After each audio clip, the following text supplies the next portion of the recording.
اسی طرح باقی تمام ہیں، لیکن ان کی اپنی جو مزاج ہے وہ پاکستان کے ساتھ ان کی مزاج قمر نہیں دلشاد صاحب، ملتا۔ قمر دلشاد صاحب، جو پارلیمانی ڈیموکریسی ہوتی ہے اس میں وزیر خزانہ اتنا اہم نہیں ہوتا کہ ہم دیکھیں کہ یہ اس کا بیک گراؤنڈ کیا ہے، یہ عوام کو جواب دہ ہے یا نہیں ہے۔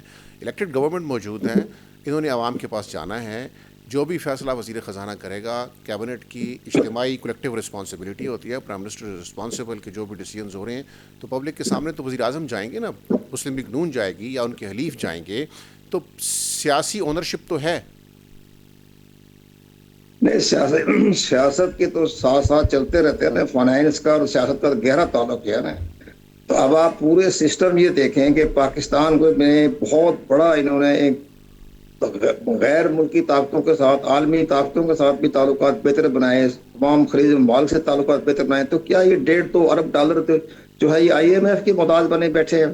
اس لیے بنے بیٹھے ہیں کہ جو بھی وزیر خزانہ آتا ہے ان کے مفادات ہیں IMF کے ساتھ، کہ پاکستان جس ملک میں یہ جائیں گے ایز اے وزیر خزانہ یا ایڈوائزر، اس ملک کو تباہ برباد کر کے دوبارہ IMF کے پاس چلے جائیں گے۔ تو یہ تو اپنا IMF کے مفادات کو دیکھتے ہیں نا، خواہ کسی گورنمنٹ کی ہو۔ عمران خان کا بھی کوئی جو ہے وہ بھی اسد عمر کیسر وہ انتہائی ثابت نہیں ہو سکے تھے اس میں وزیر خزانہ کے طور پر، پھر حفیظ کو لانا پڑا۔ یہ ساری چیزیں نظر آتی ہے کہ ہمارے ملک کی بدقسمتی ہے۔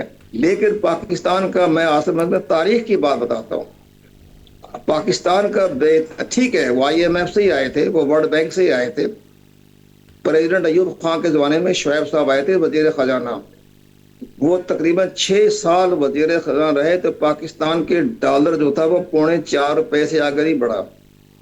آپ یہ بتائیے، ٹھیک ہے، لیکن بہترین پاکستان کو ترقی بھی ہوئی، معاشی ترقی بھی ہوئی، سارا کچھ معاملہ بات ہو گیا، ان کا تو ایک بہت اہم رول رہا ہے۔ لیکن باقی جتنے عرصے میں ہمارے یہ وزیر خزانہ آئے ہیں، قمر صاحب اس پہ بات کرتے ہیں انشاءاللہ آگے چل کر۔ انجم عقیل خان صاحب، میں آپ کی طرف آتا ہوں۔ قمر دلشاد صاحب نے ایک بڑا اہم نقطہ اٹھایا ہے کہ ہمارے جو وزرائے خزانہ ہیں وہ سیاسی بیک گراؤنڈ کے حامل کیوں نہیں ہوتے۔ ماشاءاللہ PMLN کے پاس وسیع تجربہ ہے، پیپلز پارٹی کے پاس وسیع تجربہ ہے، تحریک انصاف کے پاس بھی اب تو 22+6 سال کا ایکسپیرینس ہے، لیکن وزیر خزانہ جو مشرف صاحب کا ہوتا ہے وہی خان صاحب کا ہوتا ہے، جو خان صاحب کا ہوتا ہے وہی زرداری صاحب کا ہوتا ہے۔ ابھی جو آپ کا ہے اس کا بھی جو فیس ہے وہ پبلک فیس تو نہیں ہے۔ ٹھیک ہے، ٹیکنوکریٹ ہیں، ایکسپرٹس ہیں، اچھی بات ہے، اچھا بجٹ اللہ کرے پیش کرے، لیکن بجٹ میں وہ جو سیاسی وزڈم ہے، کیا یہ سمجھے کہ سیاسی جماعتوں کے پاس اپنی کوئی ایسی شخصیت نہیں ہوتی جو بجٹ پیش کر سکے، بجٹ بنا سکے، اس لیے وہ ان ایکسپرٹس کے محتاج ہوتے ہیں اور بجٹ میں پھر عوامی خواہشات اور عوامی مسائل نظر انداز ہو جاتے ہیں۔ عوام میں سے بندے جب وزیر خزانہ نہیں ہوتے یا وہ بجٹ نہیں بناتے تو کہ بہت سے مسائل ان کو پتہ نہیں چلتے اور مسائل کو ٹارگٹ نہیں کیا جاتا۔ اس میں بھی کوئی شک نہیں ہے کہ پاکستان ہمیشہ دیکھ لیں کہ پورے ٹڈور میں پچھلے کتنے سالوں سے IMF کے ساتھ یہ بند رہا ہے، تو اس میں جب IMF کے ساتھ آپ لون لیتے ہیں، ان سے پیسے لیتے ہیں، تو پھر وہ اپنی ٹرم کنڈیشن لگاتا ہے۔ ایسی صورت میں پھر وزیر خزانہ صاحب بھی ایسے ہی ہوتے ہیں جو ان کو بھی ایکسیپٹ ہوں، وہ بھی ان کی بھی ریکوائرمنٹ پوری کر سکیں اور ٹیکنیکل طریقے سے ملک کے معاملات بھی چلا سکیں اور ٹیکنیکل طریقے سے IMF کو بھی اکاموڈیٹ کر سکیں۔ ان حالات میں پھر آپ دیکھ لیں جب اسحاق ڈار صاحب تھے تو کافی حد تک معاملات ٹھیک تھے، کیونکہ وہ سیاسی پارٹی سے بھی تعلق رکھتے تھے۔ ان کا مسئلہ یہ ہے کہ یہ کیونکہ IMF کا پریشر بہت زیادہ ان کے اوپر ہوتا ہے، ان کو بھی راضی کرنا ہے، اور جس طرح IMF کا اشارہ چل رہا ہے کہ آپ اپنا ٹیکس نیٹ بڑھائیں اور ٹیکس کی آمدنی زیادہ کریں، نو ڈاؤٹ کہ ہمیں یہ بھی ایک افسوس ہوتا ہے کہ جو آلریڈی ٹیکس نیٹ میں لوگ موجود ہیں ان پر بہت زیادہ پڑتا ہے، حالانکہ چاہیے تو یہ تھا کہ وہ لوگ جو ٹیکس نہیں دے رہے ان کو شامل کیا جائے۔ حکومت کی بڑی کوشش ہے کہ ایسے لوگوں کو شامل کیا جائے، اس کے باوجود وہ ٹارگٹ ہم اچیو نہیں کر رہے جو کہ ہمیں اچیو کرنے چاہیے۔ پاکستان ایک ڈیولپنگ کنٹری ہے اور آپ جانتے ہیں کہ ہمیں آپ پیچھے حال ہی میں آپ نے دیکھا کہ UAE کا قرضہ واپس کرنا پڑا 3 بلین کا، اور ساتھ پھر سعودی عرب نے ہمارے ساتھ معاملت کی۔ تو ابھی تک تو ہمارے علاج یہ ہے کہ حقیقت یہ ہے کہ اگر ہم اپنے آپ کو ڈیولپنگ کنٹری بھی کہتے ہیں، غریب ملک بھی کہتے ہیں، پھر ساتھ علاج ہے کہ گھر کے 10 آدمی ہیں، ایک آدمی کام کرتا ہے، 9 بیٹھ کر کھاتے ہیں، یہ ابھی تک ہمارے یہ حالات اس لیے نہیں سمجھ کہ آج آپ چائنا کا موازنہ کریں، پاپولیشن وہ بھی بہت زیادہ ہے، لیکن اس کی پاپولیشن زیادہ ہونے کا مطلب وہ اس کے یہ باعث رحمت ہے. ہماری پاپولیشن انجم عقیل خان صاحب، بے ہنگم بڑھ رہی ہے. انجم عقیل خان صاحب، آپ نے فرمایا کہ 10 میں سے گھر کے ایک آدمی کماتا ہے اور 9 کھاتے ہیں. عوام سے جب ہم رائے لیتے ہیں تو عوام یہ کہتی ہے کہ ہم سب کماتے ہیں اور سیاستدان، بیوروکریسی اور اشرافیہ کھاتی ہے، کیونکہ جو ان کی مراعات ہیں وہ بالکل ہوش ربا مراعات ہیں، بالا دست طبقے کی، وہ کسی بھی شعبہ زندگی سے ہو. یہ جو ہمارے اخراجات ہیں، یہ جو ہمارا شاہانہ نوآبادیاتی کالونیل بیوروکریٹک نظام، بلکہ افسر شاہی کا سارا نظام ہے، تو کمانے کا مسئلہ تو نہیں ہے. وہ جو ریونیو ریاست حاصل کرتی ہے کسی نہ کسی طریقے سے، وہ جہاں خرچ ہوتا ہے وہ شاید سپاٹس ٹھیک نہیں ہے جہاں پہ وہ خرچ ہوتا ہے. بالکل آپ ٹھیک کہتے ہیں. دیکھیں جی، اب جو ریونیو حاصل کرتے ہیں 60% ہم تو قرض کی ادائیگی میں سود میں ادا کر دیتے ہیں. پھر اس میں کوئی شک نہیں ہے کہ عوام کی ویلفیئر اور پیسے اس لیے کم لگ رہے ہیں کہ پاکستان کے ایسے حالات ہیں کہ ہمارے ڈیفنس بجٹ ہر صورت مستحکم ہونا چاہیے. ہر صورت میں ہمیں ڈیفنس کو مضبوط بنانا ہے. آپ سے بہتر تو الشاد صاحب کوئی نہیں جانتا کہ ہمارے حالات افغانستان کے ساتھ کیسے ہیں، ہندوستان کے ساتھ کیسے ہیں، ایون کہ اسرائیل کے ساتھ کیسے ہیں. تو ہر وقت پاکستان کے خلاف سازشیں بیرونی بھی ہو رہی ہوتی ہیں، تو پاکستان کے اندر بھی پاکستان میں عدم استحکام پیدا کرنے کے لیے وہ قوتیں کام کر رہی ہیں اور ہمیشہ کر رہی ہوتی ہیں.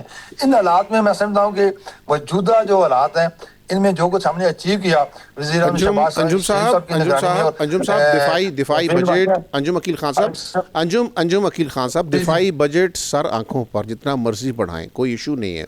سوال یہ ہے کہ جو افسر شاہی کی مراعات ہیں، جو آپ نے ان کو وسائل کے اوپر بٹھایا ہوا، وہ کم کریں. دارالحکومت کے اندر ریڈ زون کے پاس آپ نے افسر شاہی کے لیے اسلام آباد کلب بنایا ہوا ہے، معمولی سے پیسوں سے اسرات روز اینڈ گنز کلب بنایا ہوا ہے، کہیں جم خانے بنے ہوئے ہیں، کہیں 107 کنال کے آپ نے ان کو محلات دیے ہوئے ہیں. بیوروکریسی کو ایک بھنڈی توری اور دودھ کی قیمتیں چیک کرنے والے اے سی کو آپ نے 2-2 کروڑ کے ڈالے دیے ہوئے ہیں. یہ اخراجات کم کریں سر. یہ وائسرائے بنائے ہوئے ہیں آپ نے بیوروکریسی اور افسران کو. یہ بالکل ٹھیک ہے، لیکن یہ سلسلہ آپ تو جانتے ہیں کہ جب سے پاکستان بنا ہے یہ ایسا ہی سلسلہ چل رہا ہے. آپ دیکھ لیں کہ عوامی حکومت رہی ہے، لیکن اس میں کوئی شک نہیں ہے کہ عوام کی عملداری کتنی رہی ہے یہ بھی آپ کے سامنے ہے. تو ان سب حالات میں ہم میں سے کوئی راستہ نکالنا ہے، اور میں سمجھتا ہوں کہ موجودہ حکومت جو راستہ نکال رہی ہے بہترین کوشش کر رہی ہے کہ ملک کے اندرونی معاملات بھی ٹھیک کر کے اور ملک کے سفارتی حالات بھی. آپ جانتے ہیں کہ 2022 میں ہمارے حالات کیسے تھے اور آج الحمدللہ ہمارے حالات کیسے ہیں، ان سب پہ کاوش کی جا رہی ہے. اور اگر آپ سے بہتر دلشاد صاحب کوئی نہیں جانتا کہ آج اگر اللہ تعالیٰ کے فضل کرم سے ہمارے حالات ٹھیک ہو جاتے ہیں، ایران کے ساتھ ٹھیک ہو گئے ہیں اور ہم یہ ان کا امریکہ اور ایران کا اپنی سرزمین پر صلح کرا دیتے ہیں، تو ہماری پوزیشن ایسی ہوگی کہ ہم انشاءاللہ، جو کوئی شک نہیں ہے کہ ہم اتنی ترقی نہیں کر سکے، لیکن اب اللہ تعالیٰ نے اپرچونٹی دی ہے، اس اپرچونٹی کو ہم اویل کریں. ٹھیک ہے، سعودی عرب میں ہمارے لوگوں کی ضرورت ہے، ہمارے قطر میں ضرورت ہے، عمان میں ضرورت ہے، ایران میں ایون کہ ہمارے. اچھا انجم وکیل صاحب، میں آگے بڑھتا ہوں. انجم صاحب میں آگے بڑھتا ہوں، لیکن آگے بڑھنے سے پہلے ایک سوال آپ سے اور، کہ یہ جو بجٹ آتا ہے تو اس کے بعد عوام آپ سے کوئی بات کرتے ہیں، کوئی شکوہ کرتے ہیں، کوئی ناراض ہوتے ہیں آپ سے، یا آپ عوام کو دستیاب ہی نہیں ہوتے، عوام بڑے غصہ کرتی رہے؟ یعنی بجٹ میں اگر مہنگائی بڑھتی ہے تو کیا آپ محسوس کرتے ہیں کہ عوام آپ سے ناراض ہیں آپ کے حلقے میں؟ جی بالکل جی، ہم تو عوامی لوگ ہیں، ہر وقت گلی محلے میں ہوتے ہیں اور لوگوں کی بالکل ہم تک اپروچ ہوتی ہے اور لوگ گلے بھی کرتے ہیں، لیکن ساتھ ساتھ جب لوگوں کو یہ خوشی بھی ہوتی ہے کہ پاکستان کا مقام، پاکستان کے پاسپورٹ کی قدر جن ایفرٹ سے بڑی ہے، لوگ اس پہ فخر بھی کرتے ہیں. اور یقین کریں، میں اگر خود اپنی ذاتی بات کروں، میں کہتا ہوں میں 4 دن بھوکا رہ جاؤں، لیکن پاکستان کا نام، پاکستان کی عزت جو آج اللہ تعالیٰ نے ہمیں دی ہے وہ قائم رہنی چاہیے. اسی طرح باقی لوگوں کی بھی، اکثر لوگوں کی یہ خواہش ہے کہ پاکستان کو اللہ دنیا میں عزت دے، اور پھر جب عزت ہوگی تو پھر آپ دیکھیں کہ خود ہمارے روزگار بھی بنیں گے، پاکستان کے معاشی حالات بھی بہتر ہوں گے، پاکستان جو ترقی بھی کرے گا. اور یہ انشاءاللہ زیادہ دور نہیں ہے، آپ دیکھیں گے کہ اللہ تعالیٰ کے فضل کرم سے آپ پاکستان کے ٹیک آف کا وقت آ گیا ہے. اور صرف یہ ہے کہ ہمیں اندرونی استحکام بھی چاہیے، اور اللہ کرے کہ جو ملک کے اندر جو سازشیں ہیں وہ. ٹھیک ہے انجم وکیل صاحب، میں واپس آپ کی طرف آؤں گا، میں آگے بڑھتا ہوں ملک عصمت خان صاحب کی طرف. ملک صاحب السلام علیکم. ملک عصمت صاحب. وعلیکم السلام آصف صاحب.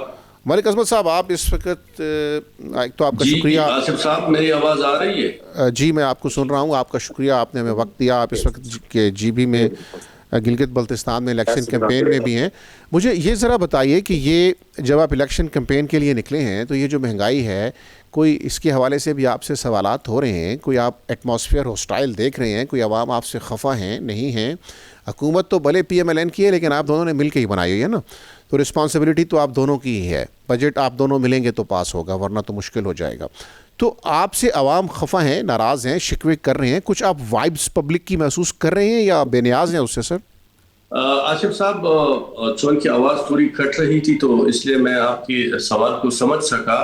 میں اس وقت گلگت بلتستان میں ہوں, الیکشن کمپین چلا رہا ہوں, اور یہاں کے لوگ پیپلز پارٹی اور چیئرمین بلاول بھٹو کے اوپر اعتماد کرنے جا رہے ہیں. اور یہ قابل دید ہے جس طرح ان کے جلسے کامیاب رہے, لوگوں کا جذبہ رہا. جہاں پر بھی لوکلز کی ڈیمانڈز آئی آپ نے تو انہوں نے یہ میرا بات کی سوال کہ ہمیں سنا نہیں ہے یا نظر انداز کر دیا سر؟ سنا نہیں ہے آصف صاحب. میں let me repeat my question. میں کہہ رہا ہوں کہ آپ ایک انتخابی مہم پر ہیں, بجٹ بھی آ رہا ہے, تو آپ کچھ محسوس کر رہے ہیں کہ کچھ لوگوں کی توقعات ہیں, کچھ آپ کے اوپر پریشر ہے, کچھ دباؤ ہے, کوئی ناراضی ہے لوگوں میں, لوگ مہنگائی سے کچھ پریشان ہیں, تو وہ پریشانی آپ محسوس کریں؟ الیکشن کیمپین میں آپ لوگوں کی جو جذبات ہیں, توقعات ہیں, وہ محسوس کر رہے ہیں کچھ یا نہیں کر رہے؟ جی بالکل محسوس کر رہے ہیں. اس وقت لوگ ہمیں یہ تانا دے رہے ہیں کہ آپ ایک حکومت کی سپورٹ کیوں کر رہے ہیں, یہ عوام دشمن فیصلے لے رہی ہے, یہ مہنگائی کو کنٹرول نہیں کر پا رہی, یہ پیٹرول کے ریٹس کو بہت آگے بڑھا رہی ہے. اگر بڑھنا ہی ہوتا ہے 50 روپے تو یہ 100 روپے کا اضافہ لگا دیتے ہیں. اسی طرح عوامی کام رکے ہوئے ہیں, اور مسائل جو کہ دور ہے, بے روزگاری ہے, ان چیزوں کو اس طرح ایڈریس نہیں کیا جا رہا جس طرح ہونا چاہیے. بجٹ بنا رہے ہیں, بجٹ پہ ہمارے ساتھ کوئی مشاورت نہیں ہے. ابھی کمیٹی بیٹھی ہے لیکن ابھی تک ہم مطمئن نہیں ہے کہ اس بجٹ میں عوامی کتنے اقدامات ہوں گے عوام کے لیے, کیا کیا ریلیف آئے گا عوام کے لیے. تو ہم بھی لوگوں کے گریونسز کو اور ان کے شکووں کو کر رہے ہیں, اور اس پر وفاقی حکومت کو مجبور کریں گے کہ وہ ہمارے ساتھ عوامی مطالبات پر اتفاق کرے اور بجٹ میں آسانیاں پیدا کرے. خان صاحب, کیا یہ تاثر درست ہے کہ پاکستان کے جو معاشی مسائل ہیں اس میں دیگر وجوہات کے ساتھ ساتھ وہ مالیاتی بندوبست بھی ذمہ دار ہے جو 18th امینڈمنٹ کے بعد آیا اور صوبے بہت بااختیار ہو گیا, وفاق مالیاتی طور پر بہت کمزور ہو گیا؟ اس تھیسس سے اتفاق کرتے ہیں آپ؟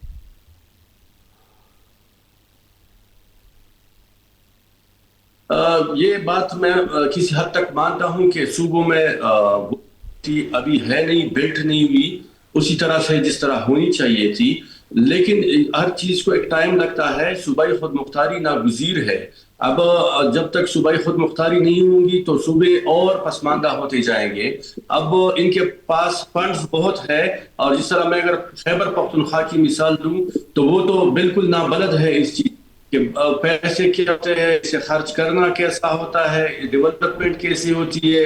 جتنے کئی دفعہ تو ان سے بجٹ لیپس بھی ہو گئے. تو آپ کی بات سے اتفاق ہے کہ بعض صوبے ٹھیک وہ جان کے کام کرنے, سندھ, پنجاب وہ ٹھیک طریقے سے چلائیں, اس امینڈمنٹ کے فائدہ دے رہی ہے عوام کو, لیکن یہ کے پی کے میں اور بلوچستان تھوڑا پرابلم, لیکن وقت ٹھیک ہو جائے گا.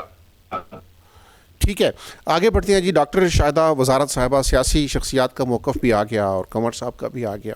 ڈاکٹر شاہدہ وزارت صاحبہ ایکسپرٹ ہیں اور ان کا جو موقف ہوگا وہ یقیناً سیاسی وابستگیوں سے ہٹ کے ہوگا اور ہم اس سے کچھ سیکھیں سمجھیں گے. ڈاکٹر صاحبہ یہ بتائیے کہ ہر آدمی سے, ہر گھرانے سے یہ سوال ہوتا ہے نا کہ اخراجات سے پہلے کہ آپ کما کے آ رہی ہیں, تو پاکستان کے پاس کمانے کو تو کچھ ہے نہیں, نہ ہماری کوئی ڈھنگ کی ایکسپورٹس ہیں, نہ ہم دنیا میں کوئی چیز اپنی لے کے جا رہے ہیں. ایک ریمیٹنسز ہے, ایک قرض ہے, ایک ٹیکسز ہیں. ڈاکٹر صاحب یہ بندوبست کب تک چل پائے گا؟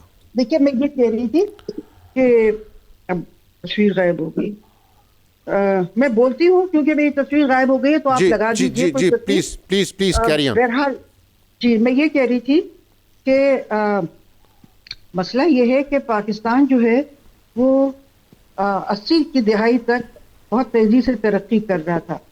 اور پھر آپ دیکھیں کہ پاکستان اب مضبوط بھی بہت ہو گیا ہے, سیاسی طور پہ تو نہیں مگر اسٹریٹجیکلی پاکستان ایک بہت مضبوط ملک بن گیا ہے. جس طرح کے ہم ایٹمی قوت ہے ہمارے پاس, اور ہم جس قسم کے میسائل بنا رہے ہیں, اور ہماری آرم فورسز اتنی ماشاءاللہ اسٹیٹ آف دی آرٹ ان کے پاس ٹیکنالوجی بھی ہے اور ٹریننگ بھی ہے. تو اب بڑی طاقتوں کو یہ ذرا خدشات ہوتے ہیں کہ کوئی ملک جو اتنا مضبوط بن رہا ہے, اگر وہ اکنامکلی بھی اتنا مضبوط بن جائے گا تو پھر بہت مشکل ہو جائے گی. پھر ہم ایک بالکل ہی ایک بقول ان کے حساب سے ان کے لیے ایک نیوسنس بن جائیں گے. تو اس لیے انہوں نے کوشش کی ہے کہ ہماری معیشت کو روک کے رکھا جائے. بے شک اگر وہ ہمیں ایٹمی قوت بننے سے نہیں روک سکے, اور ہمیں ہماری جو آرم فورسز کو مطلب وہ اس طاقت کو نہیں روک پا رہے ہیں, مگر کہیں نہ کہیں سے ہمیں روک کے اور اس راستے سے ہم پہ اسالٹ ہوگا.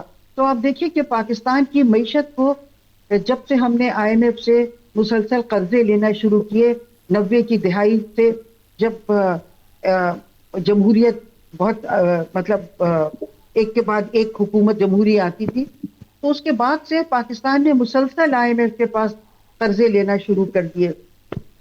اور IMF کے پاس قرضے لینے سے یہ ہوا کہ ہماری جو کنڈیشنلٹیز تھی انہوں نے ہماری معیشت کو بالکل تباہ کر دیا. اب آپ دیکھیے کہ ہماری صنعتیں 90 کی دہائی میں ہمارے 20 لاکھ لوگ انمپلائڈ ہوئے اور 5,000 کارخانے بند ہو گئے.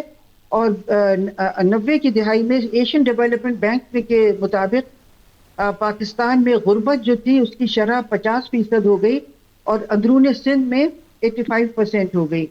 اور اب اس دفعہ خاص طور پہ 2018 کے بعد سے جو ہم نے قرضے لینا شروع کیے, تو اس کے بعد سے ہمارے حالات جو ہیں وہ 90 کی دہائی سے زیادہ بد سے بدتر ہو گئے. اس دفعہ جو صنعتیں بند ہوئی ہیں وہ اس سے بہت زیادہ ہیں جو 90 میں بند ہوئی تھیں, اور تقریباً 1.5 کروڑ لوگ انمپلائڈ ہو گئے. صرف ٹیکسٹائل سیکٹر میں 75 لاکھ لوگ انمپلائڈ ہوئے ہیں. تو اس لیے دیکھیے پھر بھی اس کے باوجود آپ دیکھیے کہ پھر بھی مطلب ہر حکومت جو بھی آتی ہے, جب تک وہ اپوزیشن میں ہوتے ہیں پولیٹیکل پارٹیز, تو وہ یہ کہتے ہیں کہ ہم مطلب پاکستان کے بھی بہت بہی خواہ ہیں اور وہ سب ہے, مگر جیسے ہی وہ حکومت میں آتے ہیں وہ سب سے پہلے IMF کے پاس جاتے ہیں اور پاکستان کی معیشت کو جو بڑی طاقتوں کا ایجنڈا ہے ان کے ساتھ مل کے پاکستان کی معیشت کا حال خراب کر دیتے ہیں. تو میں یہ سمجھتی ہوں کہ معیشت ایک ایسا راستہ ہے جو امریکہ نے چنا ہے پاکستان کو بہت ہی غریب اور بدحال رکھنے کے لیے. اور اسی لیے آپ دیکھیے کہ پاکستان کو IMF کے پاس لے جانے کا جو فیصلہ ہے وہ امریکہ میں ہوتا ہے. 2008 میں جنرل پیٹریس نے فیصلہ کیا تھا کہ پاکستان اور افغانستان دونوں IMF کے پاس جائیں گے. حالانکہ ایک جنرل کے پاس, خاص طور پہ امریکن جنرل, اس کو کیا معلومات ہے پاکستان کی معیشت کے بارے میں یا پاکستان کے بارے میں, مگر اس نے یہ فیصلہ کر دیا تھا. اور پھر اور بھی جو حکومتیں آئی ہیں, مطلب اور بھی جو ہم IMF کے پاس گئے ہیں, تو وہ وہاں بھی فیصلے امریکہ ہی کر رہا تھا. 2024 میں نے اخبار میں پڑھا تھا کہ جو بائیڈن نے کہا مئی میں 1 یا 2 مئی کو کہ ہمیں کوئی اعتراض نہیں ہوگا اگر پاکستان IMF کے پاس چلا جائے. اور پھر 6 مئی 2024 کو انہوں نے دوبارہ کہا کہ پاکستان اور IMF کے پاس, اگر پاکستان IMF کے پاس جائے تو ہمیں کوئی اعتراض نہیں ہے. تو اس سے یہ پتہ چلتا ہے کہ پاکستان کو IMF کے پاس لے جانے میں امریکہ کا اور بڑی طاقتوں کے اسٹریٹجک آبجیکٹیوز پنہا ہیں, اور ہمارے جو حکمران ہیں ان کو بھی اقتدار میں وہی لے کے آتے ہیں. تو اس لیے وہ بالکل وہی کرتے ہیں جو امریکی ایجنڈا ہے, اور جو امریکہ ان سے چاہتا ہے وہ بالکل وہی کرتے ہیں, کیونکہ ان کو اپنی کرسی بہت پیاری ہے. تو اس لیے پاکستان کو اسی طرح روک کے اور رکھا گیا ہے, اور پاکستان کی معیشت کے ذریعے پاکستان کو جتنا بھی نقصان پہنچایا جائے گا وہ معیشت کے ذریعے پہنچایا جائے گا. ٹھیک ہے قمر صاحب, میں اب آپ کی طرف آتا ہوں. یہ جو کچھ باتیں ہو رہی ہیں اس میں ایک بات یہ بھی ہو رہی ہے کہ اسلام آباد میں ایک نیا طرز حکومت متعارف کروایا جائے. آپ تو مجھ سے بہتر جانتے ہیں کنور صاحب کہ اس وقت اسلام آباد میں نہ مقامی حکومت ہے، نہ ہماری کو پروونشل اسمبلی ہے. ایک چیف کمشنر صاحب ہیں جن کے پاس نوآبادیاتی دور کے وسیع اختیارات ہیں، اور وہ وزیر اعلیٰ کے اختیارات استعمال کر رہے ہیں. کوئی کابینہ نہیں ہے، کوئی حزب اختلاف نہیں ہے، کوئی چیک اینڈ بیلنس نہیں ہے، ایک فرد واحد ہے اور وزیر اعلیٰ کے اختیارات ہیں. اب جو بات ہو رہی ہے کہ ایک صوبائی اسٹرکچر بنے گا، ایک اسمبلی سی بنے گی، یہ بتائیے کہ اس کے لیے سادہ قانون سازی کافی ہوگی، اس کے لیے کوئی کانسٹیٹیوشن میں امینڈمنٹ کرنا پڑے گی اس بندوبست کے لیے؟ اس میں سب سے بڑی اہم بات یہ ہے کہ جس کا نام رکھا جا رہا ہے کہ قانون آئین ساز اسمبلی، یعنی آپ کو نام پر غور کریں آپ. اس کا مطلب یہ ہے کہ جیسے سپریم کورٹ آف پاکستان میں بڑی فیڈرل کانسٹیٹیوشنل کورٹ اور سپریم کورٹ آف پاکستان کے اختیارات جو تھے وہ کم ہو گئے، اسی طرح اب یہ اسلام آباد میں جو بنا رہے ہیں آئین ساز اسمبلی، اس کی سمجھ میں نہیں آ رہا آئین ساز اسمبلی کس بات کی بنا رہے ہیں آپ. اس کا مطلب یہ ہے کہ جتنے بھی فیصلے آئیں گے یہ آئین ساز اسمبلی کرے گی اسلام آباد کی. یہ تو غیر قانونی تو ہم نہیں کہہ سکتے، لیکن سمجھ نہیں آیا اس کا ٹاپک کیا رکھا ہے. اس کا نام رکھ کے میئر رکھیں، جیسے ہوتا ہے انتخابات ہو رہے ہیں، اسلام آباد میں انتخابات نہیں ہوئے. آپ اس کا فیصلہ جیسے آپ نے فرمایا اس پر 2/3 میجارٹی چاہیے جب کا آئین میں تبدیلی لانی پڑے گی، کیونکہ آئین میں ایسی کوئی گنجائش نہیں ہے کہ اسلام آباد میں جو کوئی ایسی کوئی آئین ساز اسمبلی بنائی جائے. تو آئین ساز اسمبلی کا مقصد کیا ہے، ٹرم ریفرنس کیا ہوگی؟ کیا وہ آئین ساز اسمبلی نئے آئین بنائے گی وہ، اور اس کے بعد پارلیمنٹ کے تمام اختیارات ختم ہو جائیں گے، پارلیمنٹ برائے نام ہی رہ جائے گی جیسے سپریم کورٹ آف پاکستان کے ساتھ ہوا ہے. تو یہ ساری سلسلہ جو ہے یہ بڑا ایک کنٹروورشل بھی ہے اور بڑا معنی خیز بھی ہے.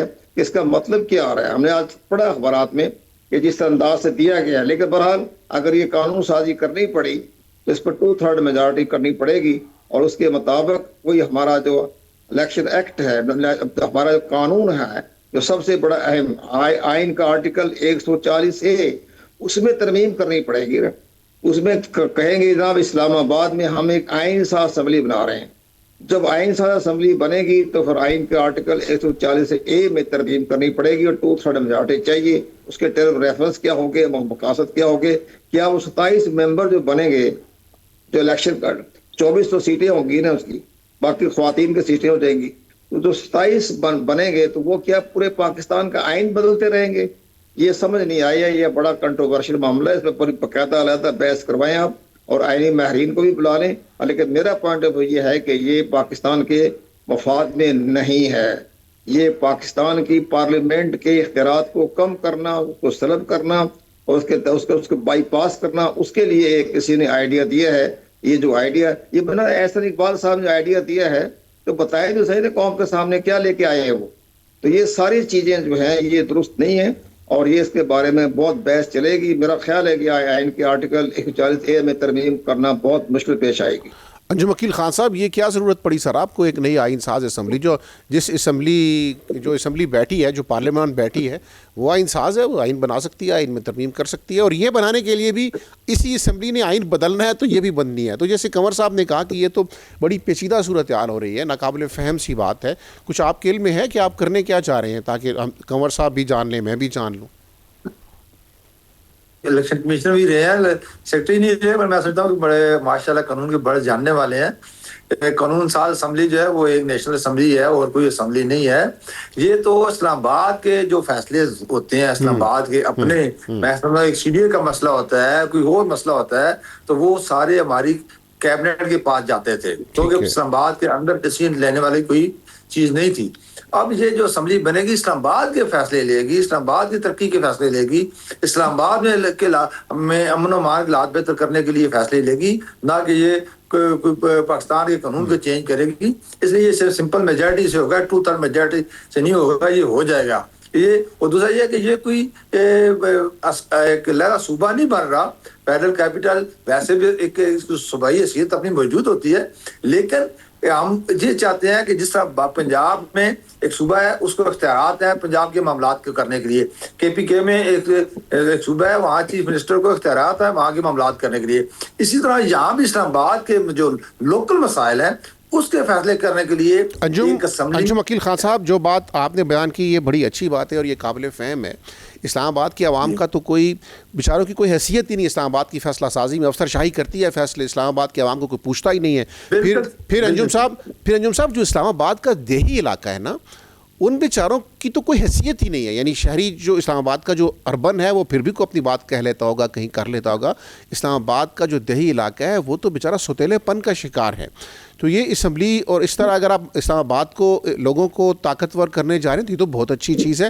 لیکن کہیں ایسا نہ ہو کہ جو آپ نے میئر کے معاملے میں کیا تھا کہ ایک غیر منتخب شخص کو بھی میئر بنایا جا سکتا ہے، یہ یہاں بھی وہی نہ ہو کہ جناب بھلے وہ منتخب ہو کر آیا ہو یا نہ آیا ہو، کسی ایک پسندیدہ آدمی کو ہم بٹھا دیں گے اوپر. جیسے آپ نے اپنے سابق دور حکومت میں اسلام آباد کے اندر میئر اس شخص کو بنایا تھا جو کونسلر ہی نہیں تھا سرے سے.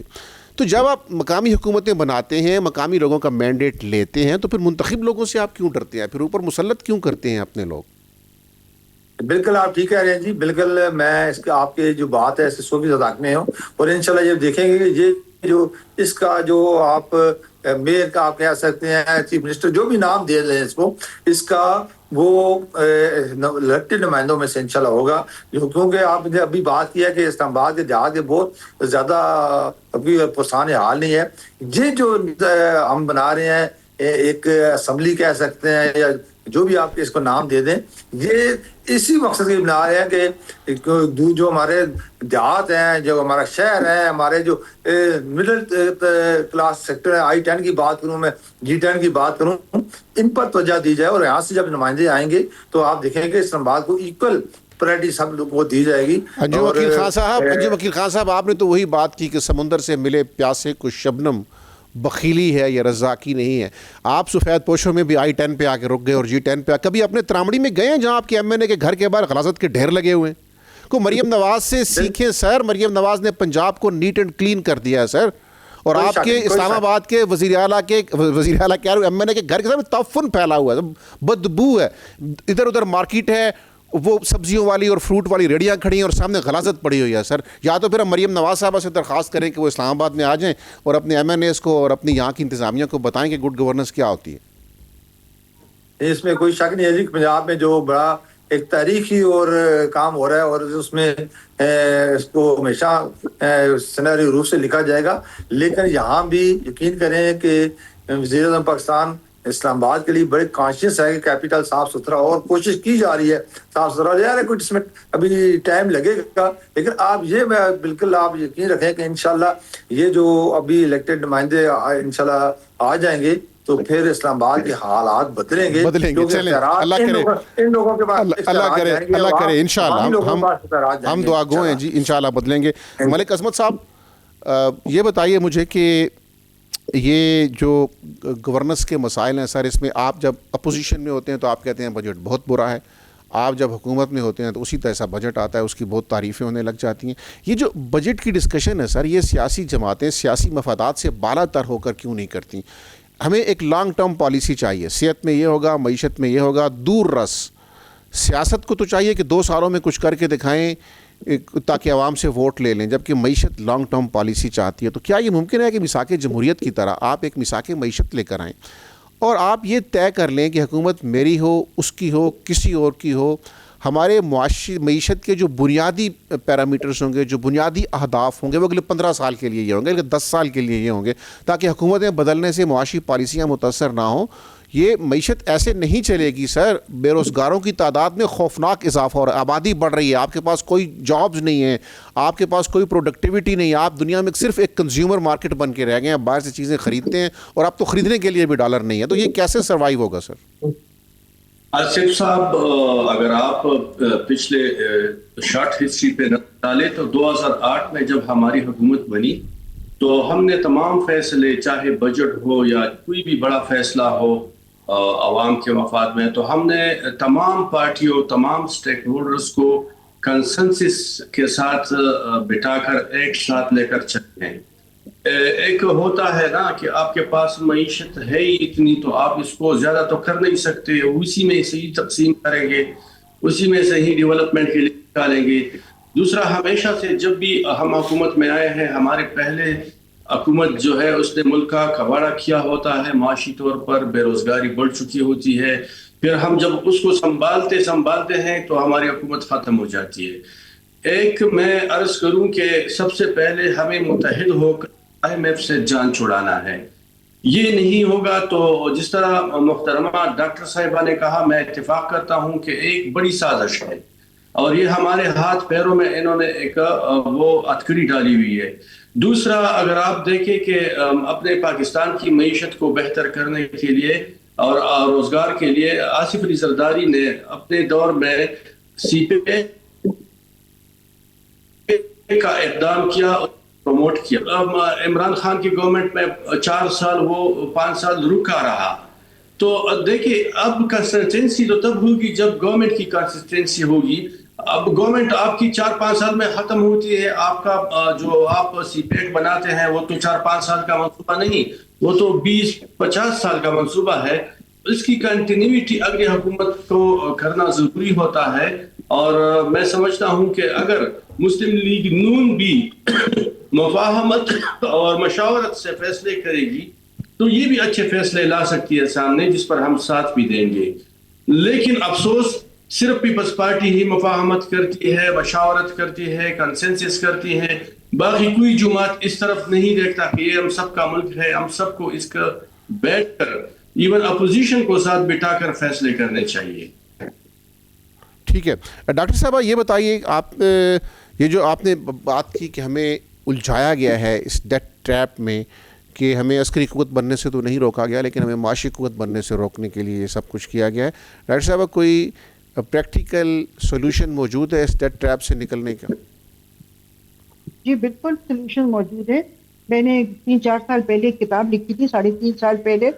میں نے اس میں باقاعدہ بتایا تھا کہ کیا آلٹرنیٹو ہو سکتا ہے بجائے IMF کے پاس جانے کے، اور میں نے اس میں پورا مطلب بتایا تھا کہ کس طرح ہم ٹارگیٹڈ اپروچ کریں، ہم اپنے اگر جو فارن ایکسچینج ہے اس کو کن ضروریات کے لیے رکھیں، اور جو ہماری بہت ضروریات ہیں جن کے لیے ہم ڈالر کی ضرورت بھی نہیں ہے، کیونکہ بہت سے ممالک کے پاس ہماری جو بہت اشد ضرورت کی چیزیں ہیں، مثال کے طور پہ پیٹرول ہے، گیس ہے، تو وہ ہمیں بغیر مطلب ڈالر کے باہر لوکل کرنسی میں بھی دینے کو تیار ہیں۔ تو میں نے اس طرح پورا وہ بنایا تھا، اور مجھے پتا چلا کہ اس کو کافی غور و خوض بھی کیا گیا کافی ہائی لیول پہ، مگر چونکہ اس سے زیادہ ہائی لیول پہ یہ طے کر دیا گیا ہے کہ ہمیں IMF کے پاس جانا ہے اور ہمیں معاشی طور پر ہمیں ایک بالکل کمزور اور نڈھال ملک رکھنا ہے، تو اس لیے کوئی توجہ نہیں دیتا۔ ڈاکٹر صاحبہ، اگر ایران کے ساتھ کچھ معاملات بہتر ہو جاتے ہیں امریکہ کے، تو ایران کے ساتھ تو ہماری جو ٹریڈ ہوگی وہ ڈالر کی محتاج نہیں ہوگی، تو ڈالر کی ڈپینڈنسی سے ہم کچھ نکل آئیں گے، کچھ ریلیف محسوس ہوگا اگر یہ ہو جاتا ہے کہ ایران کے ساتھ معاملات بہتر ہو جائیں۔ جی اب تو ایران کے ساتھ یہ جنگ کی وجہ سے یہ ہو رہا ہے، مگر میں نے 3.5 سال پہلے 4 سال پہلے جو کتاب لکھی تھی اس میں نے کہا تھا کہ آپ ایران سے یہ تیل ایران دینے کو تیار تھے اور بارٹر پہ تیار ہے، وہ کرنسی بھی نہیں اگر ہو تو ایران کو جن چیزوں کی بہت اشد ضرورت ہے ہم ان کو وہ چیزیں سپلائی کر سکتے ہیں اور وہ ہمیں وہ دے دیں گے، تیل دے دیں گے۔ اسی طرح روس نے بھی ہم سے کہا تھا کہ وہ بھی ہمیں بہت سی چیزیں بارٹر پہ دینے کے لیے تیار ہیں اور لوکل کرنسی میں بھی۔ اب کیونکہ یہ حالات ہو گئے ہیں اور یہ پاکستان یہ اس طرف واقعی جا رہے ہیں حالات جو کہ میں نے 4 سال پہلے اپنی کتاب میں لکھا تھا، تو میں سمجھتی ہوں کہ یہ بہت اچھا موقع ہوگا اور بالکل اسی طرف جانے کا جو میں نے کئی سال پہلے جس کی طرف نشاندہی کی تھی، اور پاکستان کی معیشت کو بہت بہتر بنایا جا سکتا ہے پرووائڈڈ کہ حکومت جو ہے وہ حکومت واقعی مخلص ہو اور وہ۔ ڈاکٹر صاحبہ یہ بتائیے کہ اگر ایران کے ساتھ معاملات بہتر ہوتے ہیں اور چین کے ساتھ سی پیک آگے بڑھتا ہے تو کیا یہ ریجن جو ہے وسط ایشیا ہو گیا، ایران ہو گیا، پاکستان اور چائنا، یہ ڈی ڈالرائزیشن کی طرف جا سکتا ہے کسی حد تک؟ جی بالکل جا سکتا نہیں ہے بلکہ جائے گا، اور آپ دیکھیے کہ ڈی ڈالرائزیشن کی طرف بھی جائے گا۔ وہ پاکستان یہ جو لوکل کرنسیز ہیں اس علاقے کی ان کا استعمال ہوگا، اور اس کے علاوہ بارٹر ٹریڈ ہوگی، کیونکہ بہت سی چیزیں ہیں جو ہم لوگ ایک دوسرے کو دے سکتے ہیں۔ اور میں نے اس میں یہ بھی کہا تھا اپنی کتاب میں، اور اس سے پہلے بھی میں نے کئی سال پہلے اور کتابیں جو لکھی تھی، میں نے اس میں یہ بھی کہا تھا کہ دیکھیے ہم لوگ بہت سالوں سے سارک کو